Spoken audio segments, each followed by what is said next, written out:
Hello, hello, and welcome to this free AMB animation live stream. I'm really happy and thankful and grateful.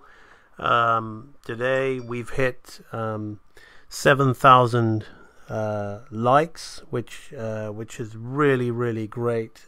Thank you so much for all the support that you guys have given me. You know, I just feel really blessed and you know, thankful, and I'm gonna give something back today. I'm gonna give you a free live stream lecture on character consistency. I received a message from a Christian, Asamo, who said, I want to be a 2D animator, but I can't because I keep my character design. I can't keep my character designs consistent. But I can't because I can't keep my character designs consistent from all the angles. My characters always look like somebody else in a different angle. Can you give tips on how to keep a character looking the same at all angles? Well, I'm going to give you an example of you know, there's no easy way of putting this. I mean, we've recently finished some real animator training lectures in the library on anatomy, where we've been learning the human skull, which is a lot about facial form and all that. And we've been learning how to simplify it and keep things in place. But that's just part of it. You see, one of the things that a lot of beginners tend to struggle with is they want to be the finished article straight away. They don't understand that everything is based around shapes. For example, you might see when you watch an experienced animator draw. Let me just sketch a face for you. So you might see us start with a round circle and maybe just a line here, and then throw in some eyes, you know, and then let's put in, and then we put in some expressions of what we're feeling. You know, I don't know if my stream is, yeah, this is picking up, okay. And then, you know, so I'll just throw in, so there's not much construction going on here, it doesn't seem, okay. It seems like it's very intuitive. It seems like I'm just drawing away here, and I'm working like an illustrator. But what I'm going to show you systematically what goes through, because this is a whole thing that my subconscious is trained from learning construction, okay? It's trained from doing things in drawing in basic shapes, and then I'm able to just work intuitively without using that construction so much. So I'll sit here and I'll make these kind of let's just finish this off very quickly. So let's go on top. Let's just go on top and then start drawing in here. So I'll sit here and I'll start putting in the eyes. And then a lot of people online, particularly when you're watching experienced artists who are working away, and we're used to working at speed, and we've mastered our craft, and we start to move away from the construction. But that doesn't mean that it isn't all in there.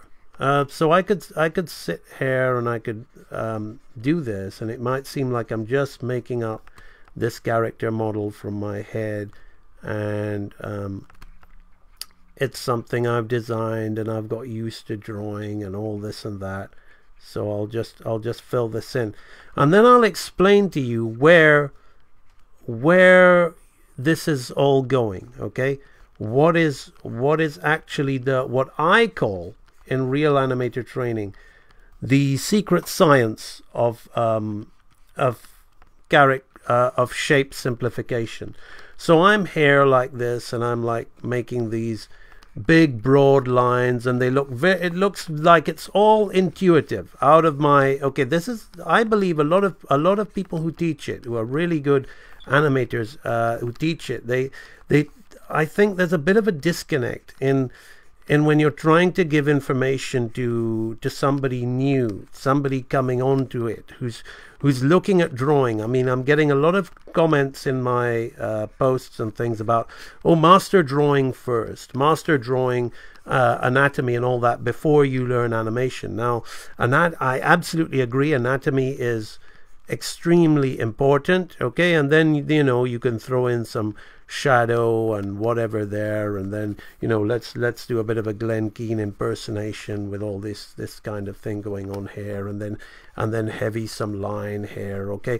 So we can do that, and then we can start going and systematically drawing the character over and over again on other things. But let me explain to you what I call is the secret science of shape simplification. If this is actually a group of really complex shapes. Now, if we look at the human skull, for example, when I teach the human skull, I tend to teach the human skull, okay, like the way I taught it is I said, okay, like, why don't we think about a basic shape like this, okay?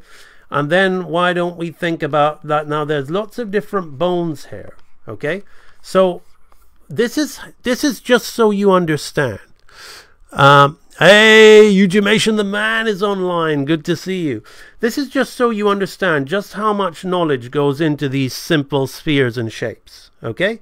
Now, I'm not going to sit here and go, right now we'll build the face of that. That's kind of skimming it, okay? That's underplaying the knowledge that is applied through understanding anatomy, okay? Well, let's talk about the skull and how it works and just how I've been teaching it while it's fresh in my mind, okay? So we have this big bone here called a frontal bone, okay, that sits on top, okay? And that just forms the top of the orbits, the eye orbits, okay? And then we have, let's just cut that, make the brush a bit thinner, okay? So we have something like that, okay? This is what has been going on in real animator training. So that is just this frontal portion here, okay? And now I'm going to show you this face again with the construction, which I've just intuitively drawn for you to make it look like I just sketched it from the top of my head, okay? So now what we have also, okay, let's talk about the cranial portion of the face, okay? What we also have here is a temporal bone, okay? Now I'm going to make a shape inside here like this, okay?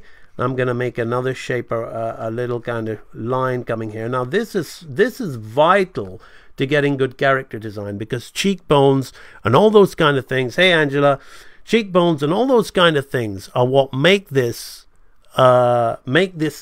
characters interesting faces. How wide are their cheekbones, how whatever. So now look, we've got another funny little shape there, okay? So we've got that. Now there's another bone in here that I'm not going to talk too much about. We don't really see it. It's called the sphenoid bone, but we'll ignore that, okay? So let's talk about the parietal bone, which will sit on here, and the occipital bone, which will come at the back here like that, okay? So that'll form the top portion of the skull, okay? Now we'll go on to the meat and potatoes of the skull. Okay, because this is where we have the cheekbones, and this is where we have all the juicy stuff. Okay, so we have, now look at this triangle coming here. Okay, I'm going to draw this triangle wider here. We have this kind of thing here, which is called the zygomatic bone, which is your cheekbone, and we have them on either side. Now we might not really see it on this side here, and I'll tell you why in a sec. Okay, so we have them obviously on either side. Now they form a piece of the eye orbit like that. Okay.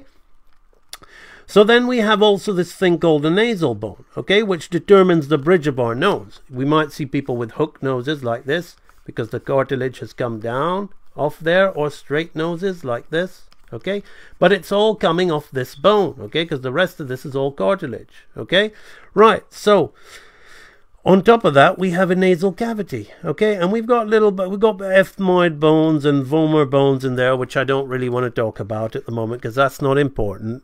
If you want to learn consistency, I just want you to understand, if you're a beginner, just why you perhaps struggle when you're trying to jump into designing characters without really understanding the facial features, okay?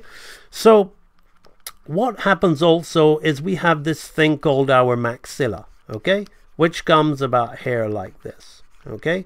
This is our maxilla, okay? our maxilla. And if we wanted, say I want to animate a character with a really snarly expression. So let me just do this, and I'll do something like this, okay? Like Don Bluth would always make Space Ace, or those kind of guys have these lovely little... Now this isn't ignorance, okay? This is not ignorance, okay? Let me tell you why, okay? Let me first show you on the skull, okay? Now, if we go in the middle here, we have 1, 2 incisors, 3, 4 incisors. Then we have a canine tooth. Oh, look, what's this over here? All right? This is a canine tooth. We don't just make it up, and we don't just put it in there like that, okay? It's a canine tooth, and that's how we get those nice little, and we can play around with those shapes more. Then we have our premolars, 2 of them, and our 3 molars at the back, okay? Just like that, okay?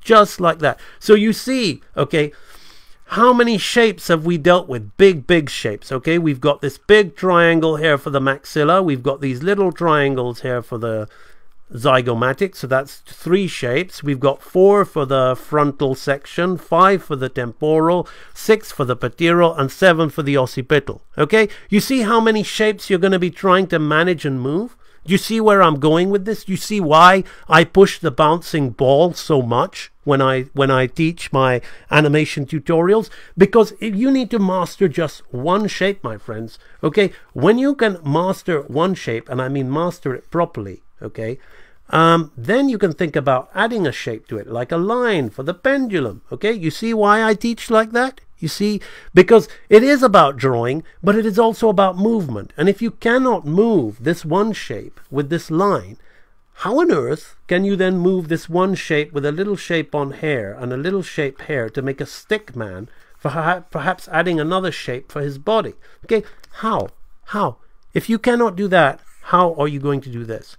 So this is something that I want to illustrate to you, to bear in mind why you're struggling so much, because you're trying to do something that is actually really hard, okay? So you are going to struggle. It is really hard to maintain consistency on your characters. Really hard, okay? And that's why you need the drawing. That's why you need to learn drawing. That's why you need to learn anatomy. But that doesn't mean that you don't practice animation, because drawing and anatomy is not moving and learning timing and spacing. Learning about the chart and how to time things on evens, halves, or how to space things on thirds, okay? So that's why we practice that with a little ball. So you're not just learning one thing and ignoring the other. Do you understand? Okay, right, let's continue on with... we have a little thing called the lacrimal bone in there and all that, but we won't focus on that.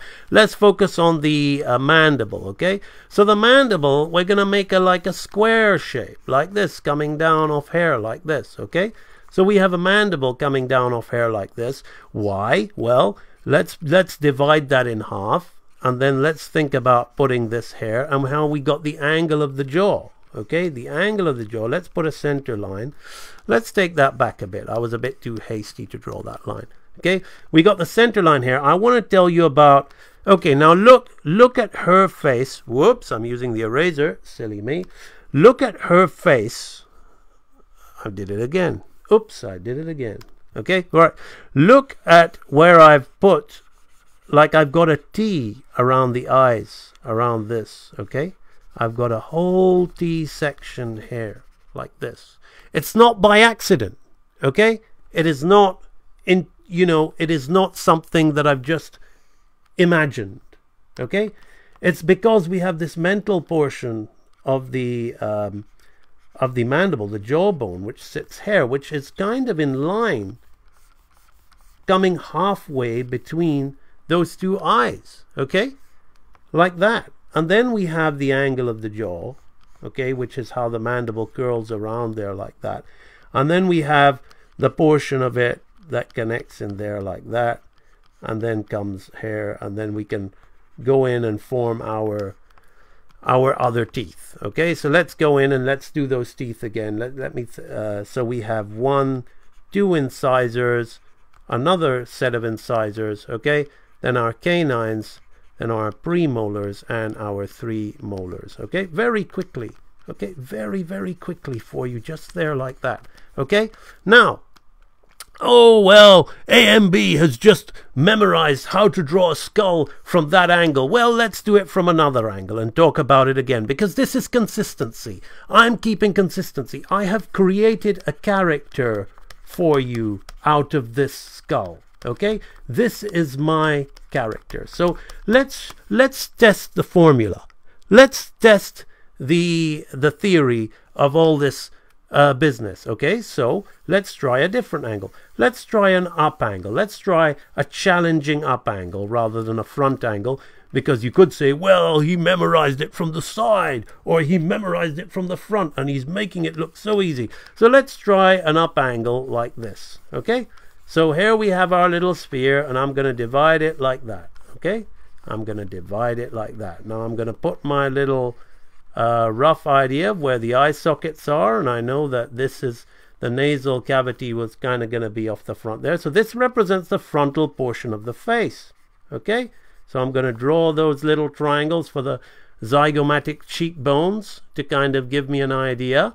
Okay, and off the edge of there I kind of guess where the maxilla is. Okay, so I'm going back to this intuition. Okay, but now let's do the model. Let's draw the model on top. Let's get a black and let's draw the model on top. Okay, so the model was, we had this frontal portion of the skull like this. Okay, the model was, we had the frontal portion of the skull.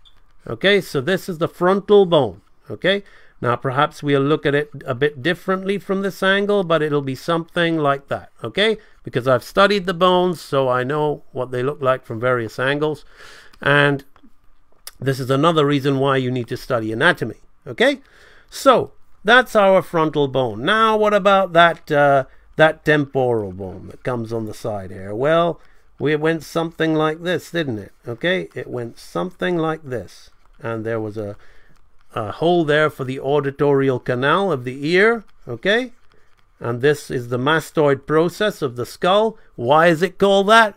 Because you have a huge muscle called the sternocleidomastoid in your neck, and it connects down to form that upper. I'll illustrate it for you. I'll give him some neck muscles later. Okay, right, so then along here comes the zygomatic arch. Okay, or the zygomatic process, or the temporal process, whatever you want to call it. Okay, because it connects to the zygomatic bone and it comes from the temporal bone.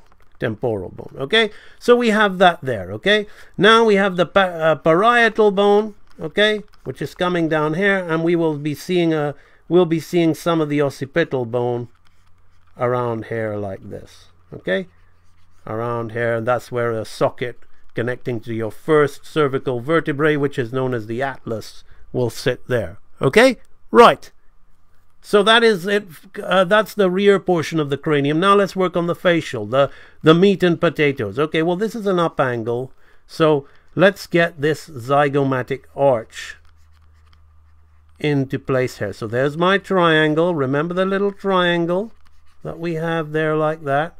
The zygomatic arch. Let's get the zygomatic arch on the other side. Okay, maybe it'll be like more three-dimensional like that. Okay, so that's our zygomatic arch. Okay, how to draw Skeletor. Welcome, He-Man. Okay, well, there you go for all of you 80s childs. So the nasal bone, okay, is going to come out about there like that. Okay, and that's where I'm going to kind of fit the nasal cavity, and we will be seeing some of the ethmoid bone in there like that, and some of the vomer connecting to it. Okay, like that. Well, we can just scribble that in. Okay, because they are just little bits inside. Okay, so that comes there like that. Okay, and then now we want to think about the maxilla, where I put that line there. Okay, so the maxilla bone is going to come somewhat along here like this. Okay, and my teeth model, let's divide this line in half. Let's just put in the lacrimal bone there. Lacriminal, he's a criminal. It's absolutely criminal. Okay, well, let's go in and block some of that in. Okay, now the teeth model of this front. Okay, so 1, 2, okay, on either side incisors.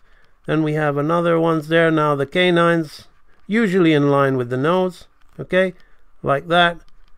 Premolar, premolar, molar, molar, molar, okay, and then we can have that coming on. So there we have the model and consistency of the skull from this angle, okay, like that.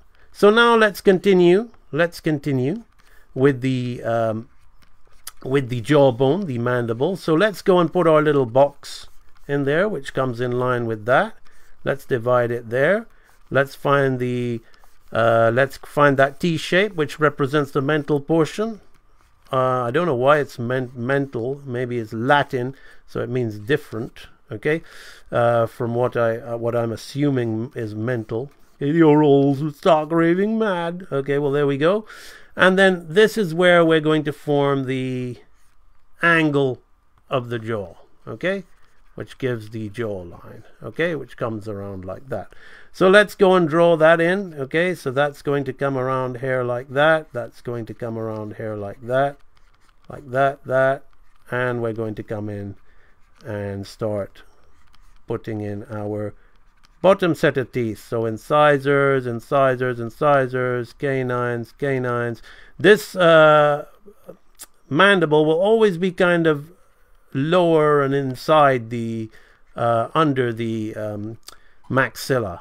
So the maxilla is kind of dominant and in front and above it, because the jawbone is the moving part. Okay, so let's just kind of put that in. So that's the mastoid process. Now I did say I would draw in some muscles to indicate to you why this is the mastoid process. So when we have our neck, kind of our cervical vertebrae kind of looking up there like that, okay, into hair. Okay, so we have 7 of these. I can't be bothered to draw all 7. Okay, but then what happens is on this mastoid process, okay, we have 2 massive muscles, okay, coming on either side, which you have in your neck. Okay, and then you have your trapezius at the back there. Now he really is Skeletor. Okay, and then you have your hyoid muscles. You have a little bone here called your hyoid bone, which helps keep all your tongue in place and all that kind of stuff. But then, so that's where the sternocleidomastoids meet to the clavicle from the mastoid process of the skull, of the temporal bone. So there you go. So that's that really is Skeletor, isn't it? Okay, so that's a little bit about the skull and the consistency of the skull. Okay, but now back to where we were drawing this character. Okay, so what you need to understand is what I've learned to do is I've learned to manage a lot of shapes. Okay, I've learned to manage a lot of shapes when I draw my characters, like that. So what I'm going to now show you is how this is all applicable when we draw animation. You see, back in the day, they used to do stuff like this. Oh, I'm drawing in vector now. Let's change the bitmap because it's softer and sweeter and less harsh on the eyes. Even though I like to teach in vector in real animator training, because I don't like to fart around with the drawing. I just want to get to the point. So now, you know, back in the day, we used to see this kind of thing.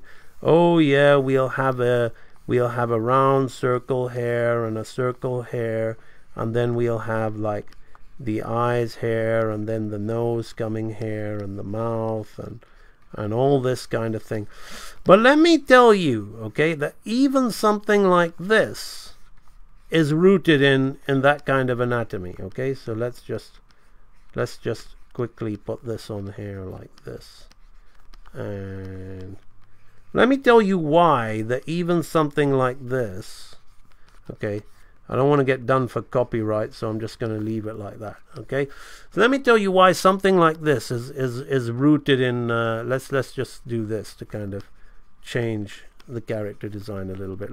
Let's give it some cat ears. Okay, let me tell you why. Okay, now I'm going to get my black pencil and I'm going to draw all over it. Okay, now look at this little mask here, okay, that we see around here. Okay, what does this represent? Okay, this represents the frontal portion of the face. The frontal skull is all in here. So all of this maxilla area, with this portion here, you could say, okay, because we've got a brow line where our hair comes, but you could say all of this, okay, is represented by into this, okay? So where the eye sits, now look very carefully, okay? This is where the nose sits, in the nasal cavity, okay? And this is where our cheekbones are, okay? And this, okay, is the side of the head giving us some dimension to the character, which is our temporal section, okay? And all this round area here is the angle of the jaw, okay?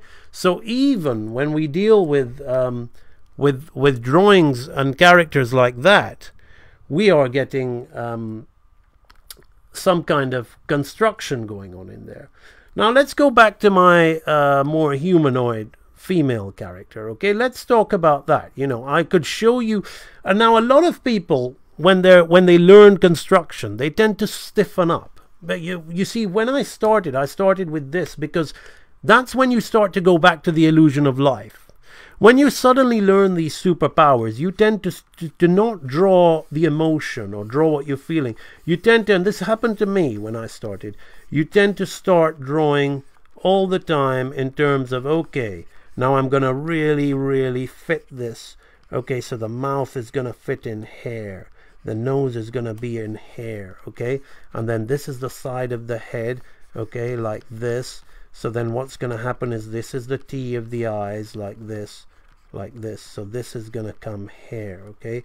Then we're going to come around and cut in here. So we're getting this very structured drawing, and then we're going to like put in those zygomatic mask, okay? So then we're going to have the eyebrows kind of echo that zygomatic mask like that. And the nose is there, and the mouth is there, and then this is the side where the ear is in line with the bottom of the nose, okay, along the side where the auditory ear canal is on the temporal side of the face, okay, that frontal bone will come up there. So then, you know, we've got the middle of the head hair. So notice how I'm really being really careful to really try and get a really nice structured constructed drawing. Let's put in these lines representing the sternocleidomastoid, and you know, this representing the clavicle, these representing the trapezius at the back and the hyoid.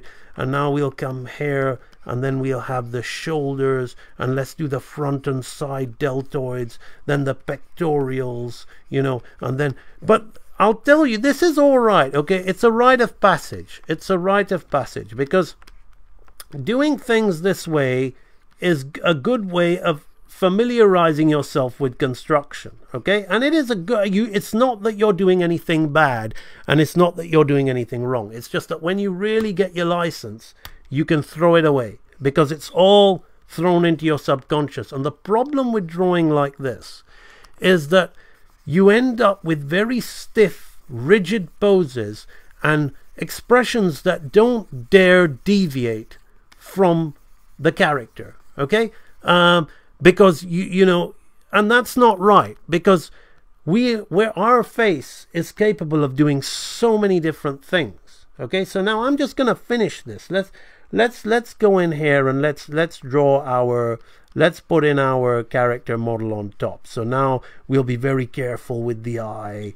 We'll think about the round of the eye coming, and then this going on here, you know, and the eyeball will be there. So it's a kind of rigid drawing that you get on the cover of, you know, not even to this level anymore. They've got so bad. But when you look at a recent cover done by illustrators on re-releases of Disney classics, where they just put these really rigid drawings that completely kill the life out of the animated film that they're being the cover art for. You know, when you look at the drawings in the animated film, you're looking at something that's you know, it's an illustration. Now illustration is beautiful, and it is, you know, it is an art form in itself, but illustrating in this style of drawing and design was created to be moved. It was created to to breathe life in. When people like Glenn Keane, James Baxter, and Mark Henn designed all those beautiful 90s princesses that are kind of like, you know, there's a tiny stain of it left in today's Mattel style illustrations of the characters that you see on the Disney products of today. But now the whole animation aspect is gone, and it's these kind of stiff, rigid illustrations, which is good. I mean, it's a kind of rite of passage for people to take. So I'll figure out the hairline, and then I'll come in here and I'll start drawing all this and thinking, okay, well, now we learn the model of the head where we're going to frame the face like this. Okay, I'm going to make a line like this, and I'm going to make a line like this, and then, you know, we learn the construction of the hair so we can start doing things with that. Okay, so that way we start kind of like, then we make a three-dimensional construction of the color. You know, it doesn't just stop at the face. Okay, so we start drawing in this very constructed manner around here, and then having these lines come here, and it's all right. You know, it's not necessarily bad drawing, but what separates it from hi Mohammed Amine, I'm using Toon Boom Storyboard Pro. What separates it from the lively, more lifelike expressions that we get from our animation drawings is that we're moving away from the emotion, and we're moving away from the character, and we're moving completely towards our knowledge of structure and anatomy. Okay, so we're not really balancing that out. So what I'm going to do to cap this lecture, because I've kind of hope I've illustrated to you the point that I was trying to make, is you really want to learn shapes, to draw shapes, but you want to master those shapes. I call drawing, animation drawing, what we teach in Real Animator training, I call it the secret science of shape simplification. Okay, and you know, watching this lecture, it's not as easy as all that as I'm making it look. Okay, it takes a long time to learn shape. So that's why I say don't try to animate when you're just think, oh, if I learn drawing and anatomy, I'll become a good animator. It ain't gonna happen. You need to learn how to move shapes. If you can move one shape well, then you have to learn to move 2 or 3 shapes well, a group of shapes. Okay, then you can start worrying about moving around all these complex things. And then like really understanding, so maybe like as we teach in the training library, a 360 turnaround of all these different shapes. Okay, the skull, we learn how to turn around all these different shapes. Okay, these kind of things before we learn about what it can do and what it doesn't do and all that kind of thing. So you need to spend time on your shapes. You can't just make up a character and think, well, if I memorize how to draw it from the front, if I draw it from the front 100 times, and I draw it from the 3/4 100 times, and I draw it from the back 100 times, and I keep doing that, and if I memorize it, somehow I'll be able to make my characters consistent. That's not really how it works. Okay, so now let's draw some expressions. Let's draw some expressions. Okay, let's start with a making the same character. Let's start making her kind of like scared or surprised. So I'm going to immediately go in here and I'm going to draw more what I'm feeling. I'm not going to think about the model of the character or anything like that, but I'm going to throw in, see how I'm throwing in this, what I call the zygomatic mask, to frame my face. Okay, because when we made that, remember how I talked about triangles and things like that, and I'm stretching it. Okay, because when I drew it in here, when I was drawing it in here, I was keeping this diamond thing, okay, hair like this, okay, with the mouth sitting on there. But notice how I'm stretching it here, because I've got an intention, okay, that I want to kind of open her mouth, Okay, so I'm thinking, okay, well, let's open her mouth and think about that. Okay, then maybe we'll see her nose from an upper angle, a higher under angle like that, because her head's up like that. Okay, so I'm going to think about that. Okay, and then I'm going to think about what her shoulder, like where her head is in relation to her how can I strengthen this pose? Okay, this nice line here and here, well, this is going up, okay, and this is going down. Okay, so I can think, well, I might want to bring her shoulder in there. Okay, so I might gesture that in. You know, that doesn't mean I'm going to keep it like that, but I might just gesture that in. Okay, and you might see experienced animators just animate like this. Okay, we'll animate like this because it's quicker for us to draw and quicker for us to test if we're getting the action right. Okay, so now maybe I put a finger here like that. Okay, and another finger like, so I think, okay, well, maybe we can have this kind of shape. Okay, coming in here like this. So I want to think about how I can maximize that, and I'm not worried about is it looking good anymore or is it looking like the character, because I'm confident that I know those shapes. Okay, I know that her cheekbones are going to be within this area here, and you know, her brow mask is going to be something like that. Okay, and we're going to cut it like that, and that's where the frontal portion of the head is going to be here, but I'm going to end it about there for the brow line. Okay, and the rear of the head is there. Now I want to think about hair. Okay, how can I really frame this face and make it super appealing to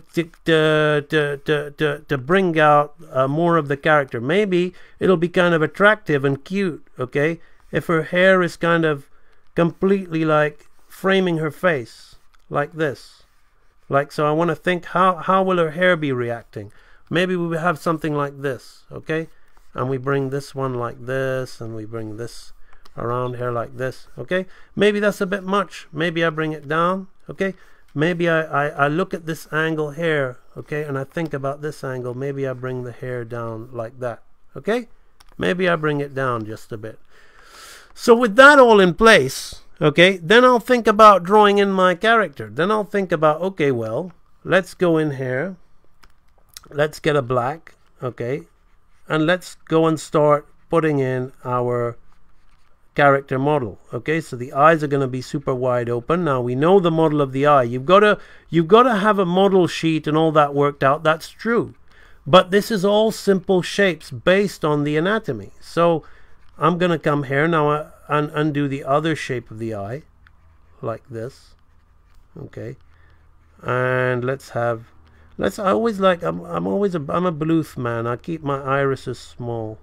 Okay, let's have that in there like that. Okay, and now I want to think about, okay, well, what kind of eye expression? Maybe we want to have the eye expression like this. Okay, so one eye is up and the other is like that. So I'm just roughing. Okay, I'm roughing in the model. Okay, and then I'm going to throw in the nose, which will be going on. I didn't talk much about the nose cartilage, but it's more about the construction of the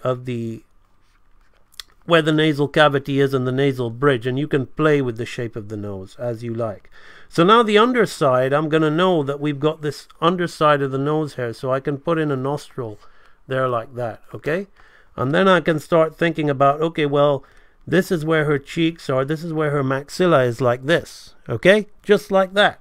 So we can start throwing in, okay, the upper portion, okay, like this, and then we can think about how to balance that bottom mouth. And because I know, when we go back to what we did here, okay, when we go back to what we did here, we know the teeth and we know the jaw, and we know that the jaw is a curved shape like this. Okay, it's a horseshoe kind of shape that comes like this. Okay, we know that. We know that, and we know that the teeth all sit in here, the incisors, the canines, okay, the premolars and the molars, 1, 2, 3 on either side. So if you know that, then your subconscious is going to be really secure when you're doing stuff like this, when you're doing really open high mouths like this. Okay, so I'm going to come in here and I'm going to make sure that I get the lip width right, so I've got a good feel for that. Okay, and then I'm going to just go in here and I'm going to kind of think, well, we're going to see this side of it. Okay, and I'm going to downplay her teeth. Okay, I don't want to show canines on a character like this. So I'll willfully downplay them like that, okay? Just something like that. So here we get real squash and stretch in the head, okay? Which you don't see much of anymore. Like, that's what I love about the Don Bluth stuff. Don Bluth is more like pushing like the days of the old stuff, like the Milk Hall.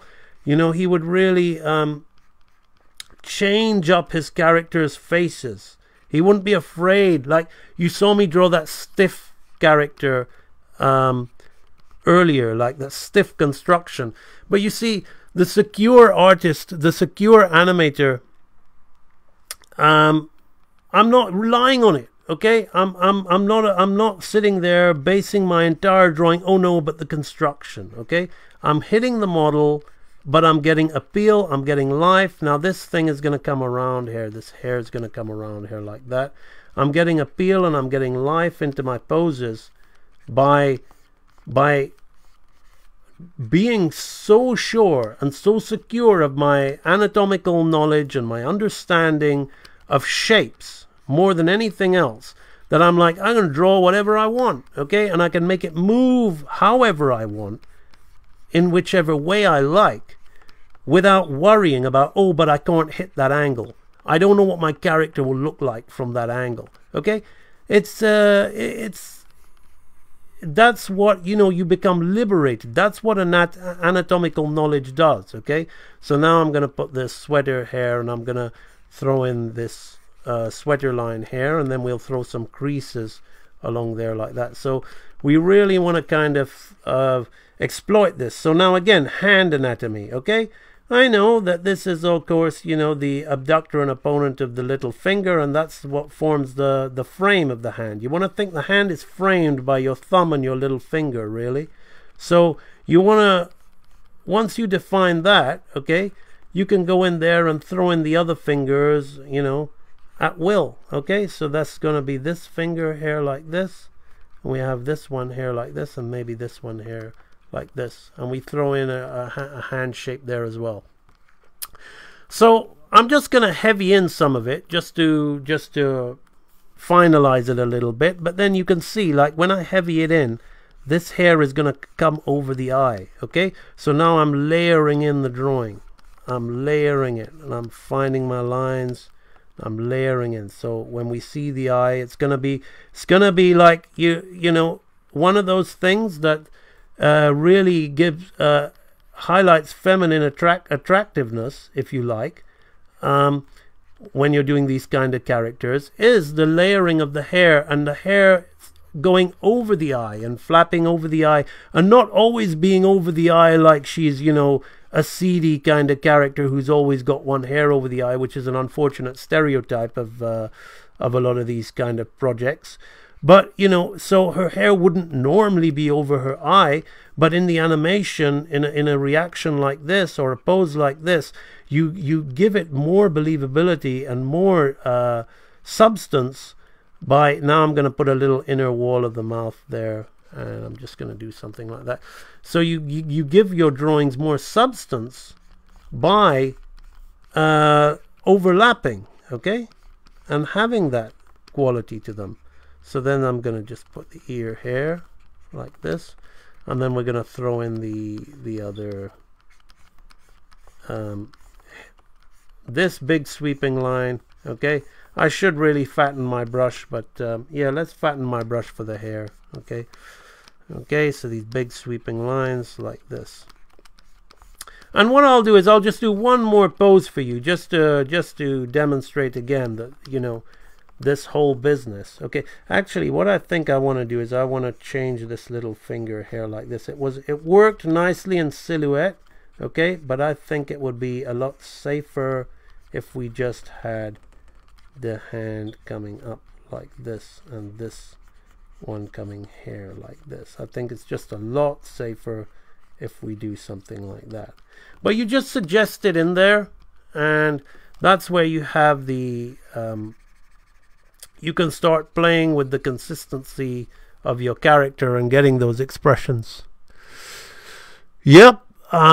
Yeah, people like to call them chewy dialogue, JP. I just call them animated sticking true to the one of the 12 principles of animation, that you know, there are bad ways of doing it and there are good ways of doing it. Okay, the principle of exaggeration.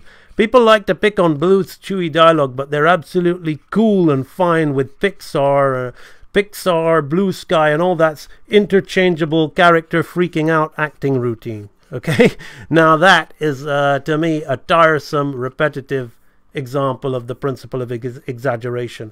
Whereas Bluth's chewy dialogue, which a lot of people who don't like Bluth because of him walking out and doing his own thing, or you know, jealous of the accolade he's got. I just like to just emphasize my love of Bluth. I mean, just Google it. Milk Carl, arguably the greatest of all time.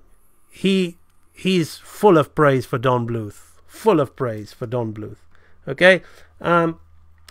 Anyway, so that's just going on the sidetrack. I love Don Bluth. We're very lucky to have him with us still, and we're very lucky that he teaches people as well. So beautiful man, beautiful work.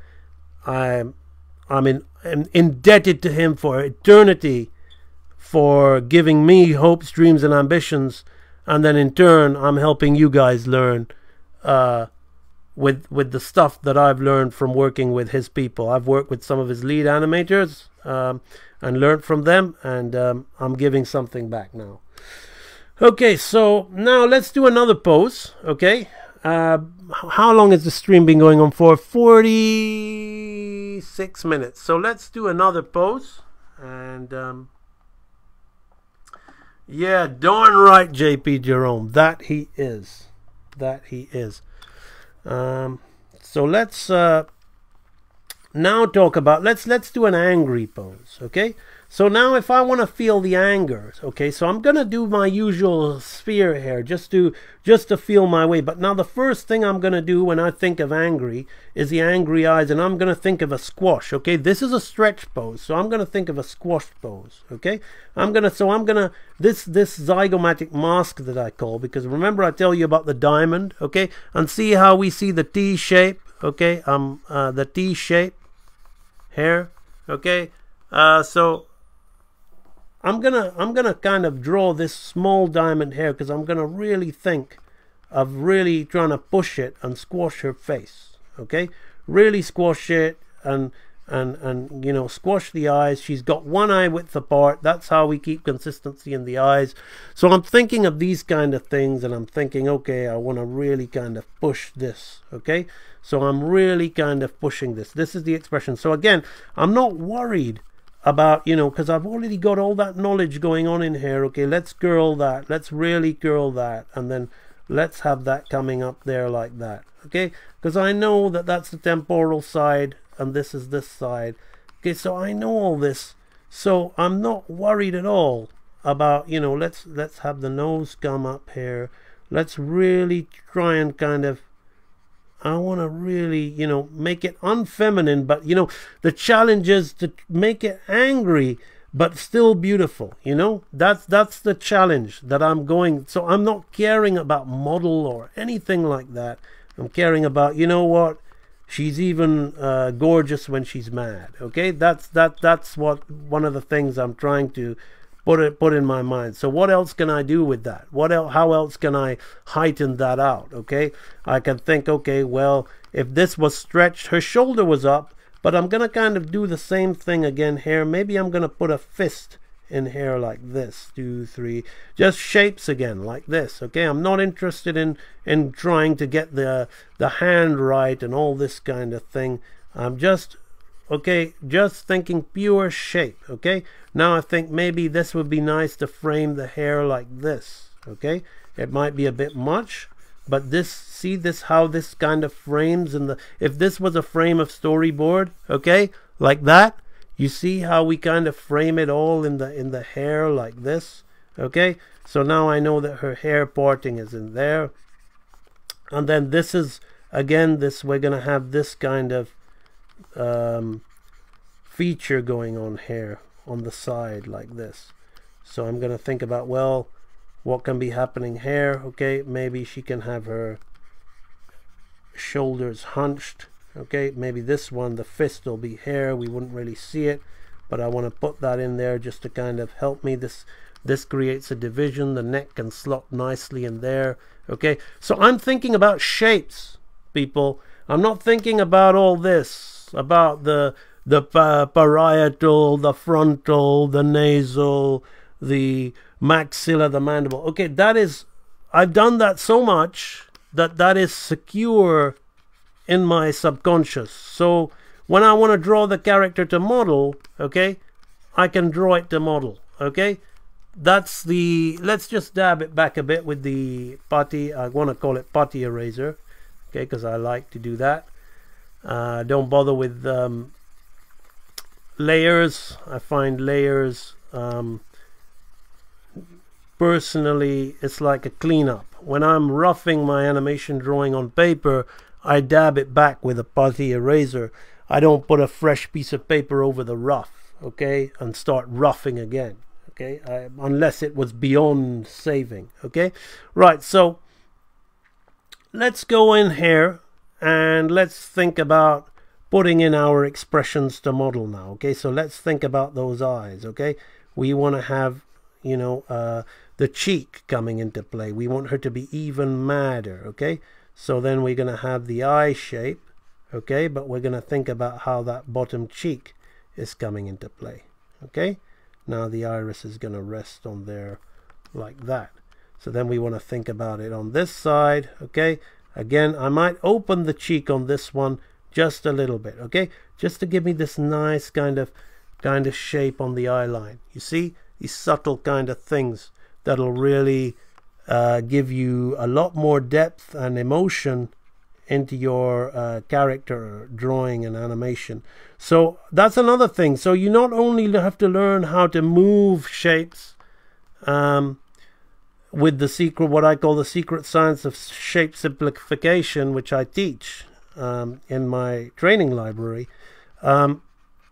You also have to understand how to synergize and harmonize those shapes. Okay, so again, like the eyebrows, okay, I'm having her eyebrows like this. Okay, so similarly, this eye is coming like this almost with the cheeks. Okay, so the eyebrow, this is coming down, this is coming more straight and then curling up. Okay, so it's almost in reverse on this side, whereas this is curling this way. Okay, this is curling this way, like this. So those are like little things that you want to think about. So we want to bring that down, compress that, and then one thing that I want to add is a line there to kind of get those frontal muscles in place, like that. So now I've got the eyes sorted out. Maybe I want to, if I really want to play with the femininity, another Bluth thing is to have the bottom layer of lashes. You know, it's very popular in this day and age to have just a single flick like that. Okay, in the CG era of princesses and all those kind of things. In the Bluth age, I like the upper and lower lashes. You know, love that. Okay, right, so the nose, I'm going to have, like, we could put it scrunched up a little bit, but I'm not going to do that. I'm just going to have something like this. And I'm going to be, don't be afraid, okay? I'm going to really like emphasize this nostril, like a kind of snarling thing.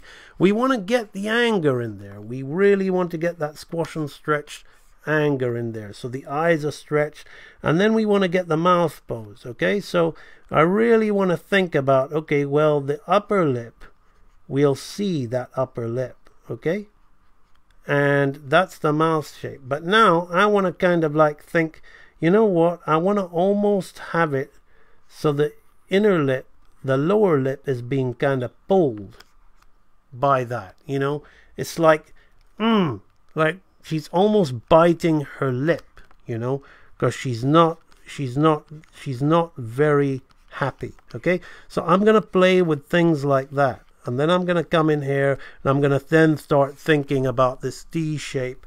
Okay, because the zygomatic mask, okay, around here, okay, and then the T shape around here, which is gonna give me the information of what I'm doing with my chin, how my chin is is working. Okay, maybe I need to taper this in a bit like this. Okay, so that's gonna help me with that. Okay, so now I'm gonna come in here, and then I'm gonna think about, okay, this coming over her hair on this side.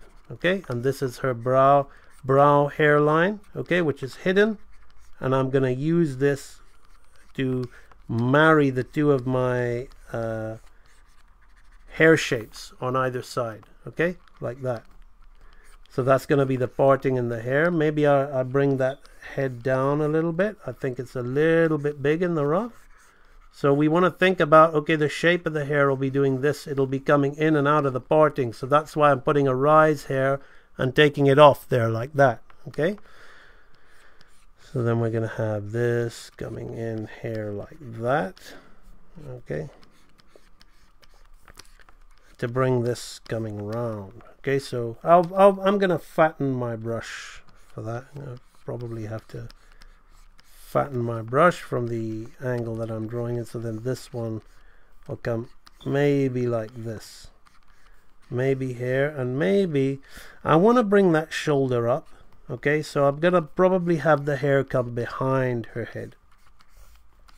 It would have been nice to have brought the shoulder up and think about that shape, but I'm going to think more about this. I think this is probably more what I want, and if that's more what I want, then I'm going to have to think about the synergy and the harmony between both sides. Okay, I'm going to have to bring this one in. Okay, so I'm going to rein it in a little bit like that.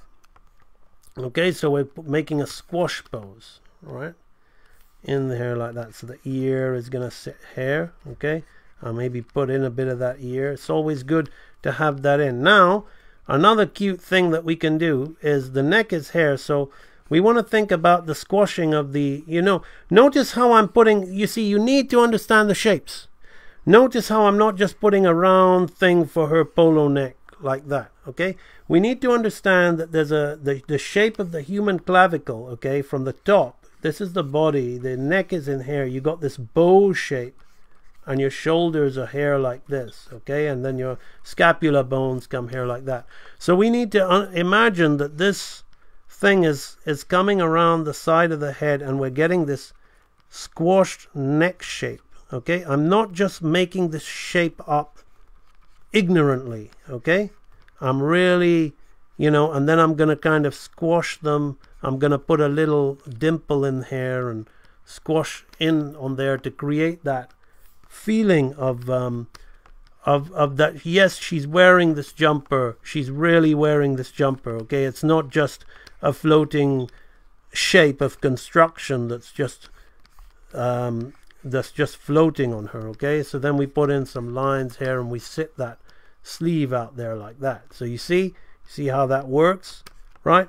Then I'm going to take her hand shape a little bit down, and I'm going to change this, okay? Now I'm going to throw in some anatomy here, okay?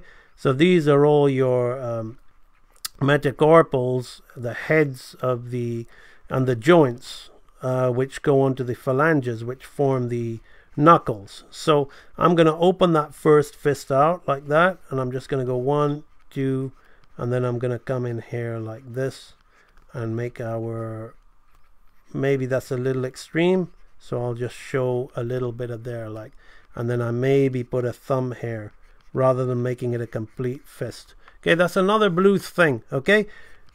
Sometimes you push the hand pose to get a nice silhouette on the hand, okay? Might not necessarily see the abductor and opponent of the hand might not necessarily be like that, okay? But does it matter when we look at it? No, it doesn't. It looks absolutely fine, okay? So we want to think about things like that, right? Now let's just throw in this hair like this, okay? And this hair, and then, if you want to throw in all your hair shading and all that kind of thing, you can, but that's kind of superfluous to the point now. So there we are. You can see that there's a squash and stretch pose. So intuitively, I have begun by telling you how an animator roughs out his drawing. It isn't just an illustration that that occurs on your, that you do, that you just make up, and now you're going to animate your character. That's cloud cuckoo land, okay? This is why I call my thing Real Animator Training. Some people don't like the way I talk, but I like to bring it in a realm of reality. I want to, the people who absolutely care about their animation, they're going to want to stop making the same mistakes, because you've been making those mistakes over and over and over and over again for how many years, and you're sick and tired of it, right? So I'm talking like this, like, no. You want to change it, then we need to do something about it. We need to stop doing what we've been all the time doing, because it doesn't work, okay? We need to approach it like a professional. So you don't just make up your character and then say, this is my character, I'm into anime, I'm into Disney, blah, blah, blah. I like copying them and I like drawing them. So now I'm pretty good at drawing. My friends think I'm good at drawing. I think I can be an animator. Good for you for doing that, by the way. But the thing is then you don't want to keep with that habit. That is your amateur habit, which served you well then. You don't want to start trying to animate like that. You really, if you're dead serious, you want to start thinking about your anatomy. And you want to learn the skull. You want to learn it. And you want to learn about the different shapes, okay, that make it up. So, as I've mentioned in one lecture, we covered this. Now, this is quite advanced. You're not going to get that immediately. So, that's why I'm saying learn bouncing ball. Learn to move one shape so you can move many shapes. This skull is made, this foot, okay? Let's go back here, okay? I'm doing this animation at the moment, okay? I roughed it out here a long time ago. It's a long overdue, okay? I roughed out this animation of this guy doing all his tricking and kicking and all that. Now I'm locking it down with the keys and making it nice drawing and all that. Look at him. Look carefully at him. He's made of shapes. He's made of shapes, okay? I'm moving. This is what I call, that animators do, the secret science of shape simplification, okay? So similarly, when I rough out, if I'm roughing out something like that, or I'm drawing in something like this, I will be using my anatomical knowledge gained over years of study, okay, or, you know, and turning it into shapes. So if you want to build and design your own characters and construct your own characters, you're going to have to understand this, and then you're going to have to go through a phase of stiff, rigid drawing, where you're going to be drawing stiff, rigid, constructed characters. But that's okay. You've got to get from one level to the next level, and then to the next level before you reach the top, where you can start intuitively drawing the way I intuitively drew these characters, and then filling it in and putting the model on top. Because that is how when you watch, and say you're watching, I mean, I'll only use my name, but there are lots of animators out there, and that teach as well, who are really good, who charge. I'm not going to talk too much about the free people on YouTube who've never worked in a studio. If you want to learn from them, good luck. But if you're talking about, perhaps you're watching a big name animator, a superstar, and you're watching him draw. And I can't mention any names, so I'll talk about myself and what people say when they watch me draw. They get frustrated. You make it look so easy. How can you make it look the same? How does the character keep the volume? How does it? It hasn't just come to me like that. I haven't just thought, let me make up a character and draw it. I've gone through the process. I've gone through the process of drawing and understanding all anatomy of the human body. But aside from that, it isn't just a case. I'm going to repeat myself one more time, because we're bringing this lesson for a landing now. It isn't just the case of, I'm going to draw a human anatomy and magically I'm an animator and I can animate, and animation is a whole new ball game. Okay, animation is all about animation is all about arcing. Okay, 3 of the, you've heard of the 12 principles. Well, 3 of them are the foundation for most. Okay, the first one is arcing. Okay, arcing, things move in arcs. Okay, but then You know, when I say the first one, it's not necessarily in this order. It's just I'm illustrating this point. But then there's timing. Okay, how long does it take for the ball to go from hair to hair? Okay, and then there's spacing, which is part of timing, which is you could call slowing in and slowing out. Okay, so you might see a chart like this. Okay, you might see a chart like this. Okay, you might see something like this. Okay, which is really, really weird, so I'm going to do that as well. Okay, this is a half chart. We're halving it again. Okay, and then we're halving it again and halving it again and halving it again and half. You might see something like that. Okay, but then what is this? What? It doesn't make any sense. Well, how about I do this?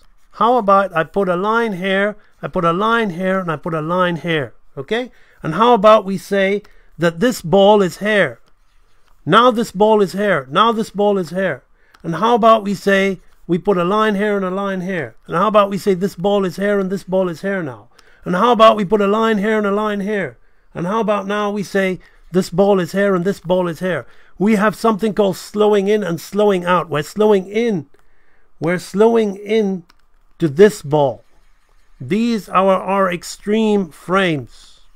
Extreme up, extreme down. And now this starts to make sense. Okay? Because then we're going to say, okay, well, from hair to hair, okay, we're going to have one drawing halfway. Okay? And then from hair to hair, we're going to have another drawing halfway. And then we're going to half another one there. Okay? We're going to do that.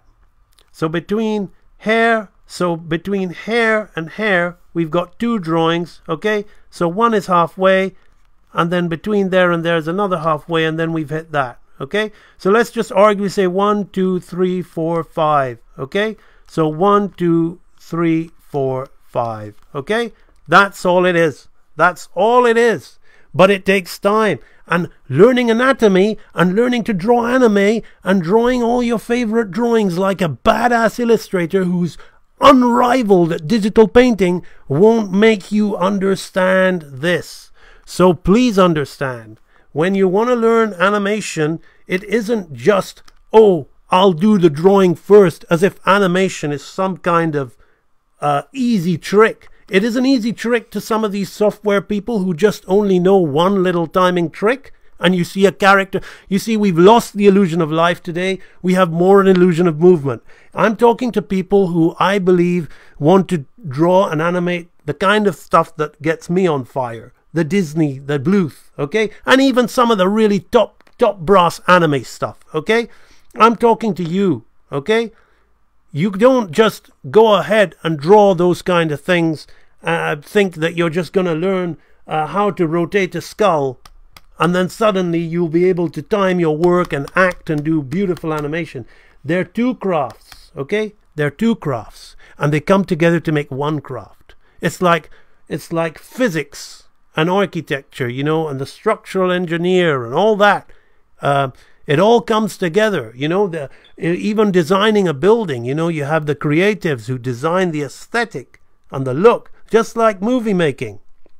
You have the storyboard artist, you have the art department, you have the design department, you have the painting department, you have the editing department, you have the animation department, you have the special effects department. So you got to think of your animation like your drawing is like your drawing department and your animation department, okay? If you really want this to sink in and you really want to start getting results, you've got to have a systematic way of working where you're able to focus on both moving simple shapes, like a bouncing ball, and getting comfortable with that, or a swinging pendulum, or a stick man if you're a little bit more experienced, and then understanding anatomy in terms of simple shapes. Like each little different color of this skull represents one of the shapes that go together to make the head. And now when I draw it all as if I'm drawing it as one quick little rushed character that didn't take much effort, was all intuitive. But I've had to go through that process myself in order to get to this level. Okay?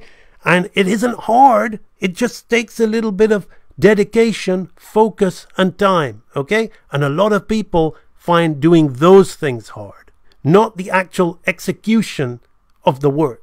Okay? Oh, I'll play this video game. Oh, I'll go out and see something with my friends. Oh, I'll go and watch animation and talk animation, but heaven forbid I actually do animation. You know, suck it up, get real to yourselves, and figure out that this is not necessarily a hard thing. It's just something, like all things, has to be done repeatedly. You probably can't remember how many times you practiced writing your own name to get your handwriting into gear, because you were too young and you had to go through it. There were no questions asked. Now you have a choice, and it's difficult with all the distractions. I understand that. But if you want to stay on track, you have to learn these things and you have to go through them. Okay, so that has been my free lecture for you in AMB Animation Academy page, Facebook page. It's just a way of saying a huge thank you to all of you. Thank you so much for bringing my Facebook page up to 7,000. It has been very, very touching that people like what I'm doing and enjoy my work. And I have to say, it is also very encouraging that when I run an ad, I get so little hate. So it really, you know, those of you who are coming to me and liking me because of my ad, thank you so much. I'm so much more than an ad. And hopefully by giving you this free lecture, you'll see that you joining this page and liking this page hasn't been an absolute waste. So I really appreciate that. Yeah, thanks a lot. Akao is there online. He's saying, if you're serious, you really... Thank you, Akao. Thank you so much. I really appreciate you talking about my library. I've got to go. I'll see you later. Thanks for the lesson. Hopefully I'll be able to catch it from the beginning. Yes, you will, Wade. This is not a real animator training lecture in the library. This is something that is just a huge thank you to everybody for supporting me and getting me, because I was stuck at about 6,000 for a long time, and I've moved up to 5,000. I mean, it's so thankful that I was even 6,000 or even 500 or whatever, but now I'm 7,000, and I'm so grateful. So this is my way of saying thanks to you. Thank you, Angela. Thank you so much. And now I am going to go. So bye-bye, people. Keep on working, keep on animating, and please think about what you're doing and why you're doing it the next time.